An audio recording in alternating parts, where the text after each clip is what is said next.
पुत्रदा एकादशी व्रत को विशेष रूप से संतान प्राप्ति के लिए किया जाता है। यह व्रत संतान सुख की प्राप्ति के लिए अति प्रभावी माना जाता है। इस एकादशी को पुत्रदा इसलिए कहा जाता है क्योंकि इसका पालन करने से संतान की प्राप्ति होती है और उनकी सुख समृद्धि के लिए भगवान विष्णु की कृपा प्राप्त होती है। पुत्रदा एकादशी व्रत की तिथि। पुत्रदा एकादशी वर्ष में 2 बार आती है। पौष शुक्ल एकादशी सर्दियों में, दिसंबर जनवरी में। श्रावण शुक्ल एकादशी मानसून के समय, जुलाई अगस्त में। दोनों एकादशियों का महत्व समान होता है, लेकिन मुख्य रूप से संतान सुख के लिए पौष शुक्ल एकादशी का व्रत किया जाता है। पुत्रदा एकादशी व्रत की विधि। व्रत की पूर्व संध्या। व्रत से एक दिन पहले दशमी के दिन सात्विक भोजन ग्रहण करें और व्रत के नियमों का पालन करने का संकल्प लें।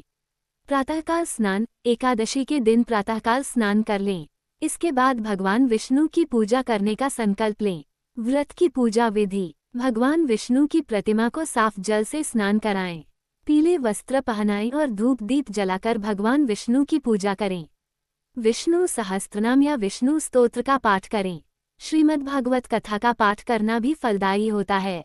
उपवास। इस दिन अन्न का सेवन न करें, केवल फलाहार या दूध का सेवन कर सकते हैं।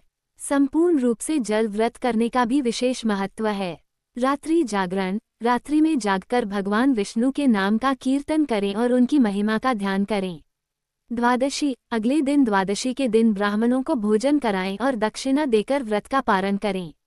पुत्रदा एकादशी का महत्व। जो दंपत्ति संतान प्राप्ति की इच्छा रखते हैं, उन्हें इस व्रत को श्रद्धा से करना चाहिए। इस व्रत को करने से केवल संतान की प्राप्ति ही नहीं होती बल्कि उनकी लंबी आयु, सुख और समृद्धि के लिए भी भगवान विष्णु का आशीर्वाद मिलता है। यह व्रत व्यक्ति को पापों से मुक्ति दिलाकर मोक्ष का मार्ग प्रदान करता है। पुत्रदा एकादशी की कथा। पुराणों के अनुसार महिष्मती नामक नगर में एक राजा था जो संतानहीन था।